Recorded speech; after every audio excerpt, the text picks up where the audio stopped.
What's up, gamers? What's up? I want to shed some light on a few things that I've been reading on the past couple of days. And one thing I want to bring a little attention to is whenever we hear something about a studio closing down and everything, I've read some tweets and some comments and certain articles and stuff, how people feel bad for those developers losing their jobs and stuff, right?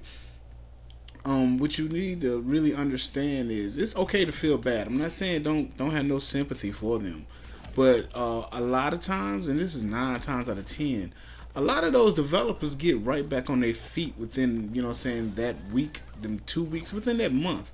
The majority of them, they ended up branching off and creating their own studio, which is a a goal for them.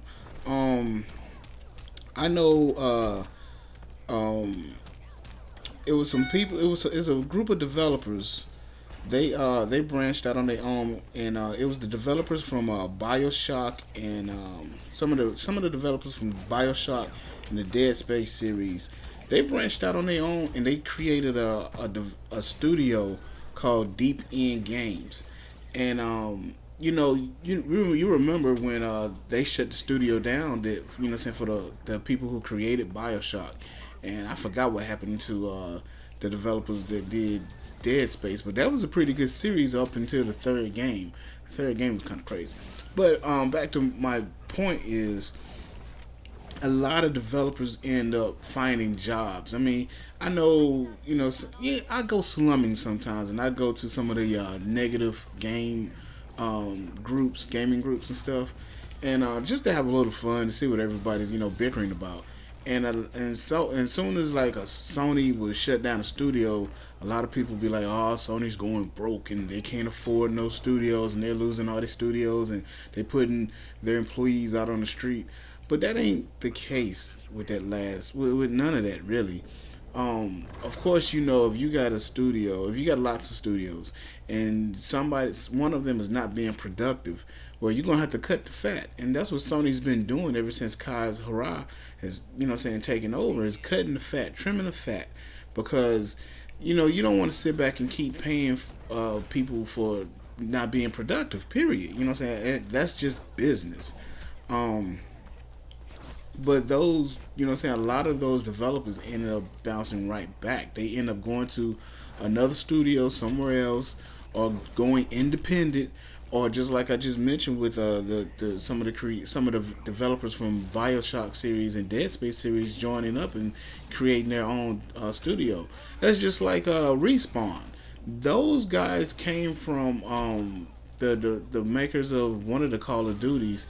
I think it was Treyarch, or either the other group. It's two, it's two studios that make I'm not Resident Evil. It's two studios that do Call of Duty, and a group of those guys, they branched out on their own, and started Respawn, and now you have Titanfall, which from my understanding from other gamers, is pretty good game. Um, but yeah, I mean, that's just, you can't sit back and listen to a lot of people, because what I've recognized this generation is negativity gets the most attention, and a lot of people end up believing the false lies, the false stories and stuff. Because we have YouTubers that just flat out lie, and do say some of the craziest stuff, and people start believing them. Like I was debating a guy the other day about Microsoft, their white note, whatever, that came out, the leak about the specs for the Scorpio. And a lot of people was like, "Oh, those are just rumors, those are just rumors." But then I was like, well, when the same thing happened about the PlayStation 4 Pro, you guys was saying that's a fact, those are concrete evidence and everything. And one guy said it was because Crap had the documents way before they was released. And I was like, did you just hear what you said? When I say Crap, I'm talking about this YouTuber goes by the name of Crap Gamer. He's not important, so don't worry about looking him up. He just lies all the time. But you know, most of the time when documents get leaked out, quote unquote leaked, it's because that's the real deal. You know what I'm saying? When major, this is when you know when it's real, just the real deal. When major websites start reporting on it, because if it was fake, they wouldn't waste their time because they know they can get sued. They can get a gag order. They can get cease and desist orders and stuff. And Nintendo doesn't play around with stuff like that. That's why I'm pretty sure some documents about the Nintendo Switch was out there, but people, saying didn't release it. Well, because Nintendo's just don't play around. But I'm pretty sure if Nintendo wasn't as strict as they are about their stuff, then somebody would have brought out the specs, and then people would have been like, okay, oh, okay, what I'm saying. But nobody's not really worried about the specs for the Switch because the Switch isn't going to be as powerful as the consoles we have now, but it's going to be an interesting, machine. Period. As far as the Scorpio goes, me personally, I don't think those were rumors. I think those are the diehard specs for it. I've seen a lot of damage controlling about those specs. It's whatever. It's going to be just the thing about it. It's going to have to be on par with the PlayStation 4 Pro. It might be a little bit more powerful, but the games aren't going to be super impressive, is when it comes to matching them up with the Pro. They might run a little bit faster.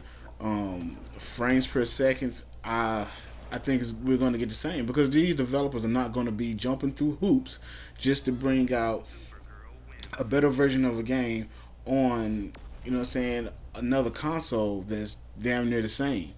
I can understand if the Scorpio was going to be 4 times more powerful than the Pro, then yeah, you put your best work. But you also have to understand that they have to create the game for the Xbox One and One S at the same time, and the original PlayStation 4 Pro. Will it be more easier to create games for the Pro or the Scorpio? Or let's say, will it be more easier to develop games for a Sony platform or a Microsoft platform? You guys let me know what you think in the comments below. Don't forget to check me out on Facebook with the gaming group Hard Knock Gamers. We are a bunch of gamers that's just like to have civilized conversations about games. We play everything. We talk about every game, every platform. There's no hating.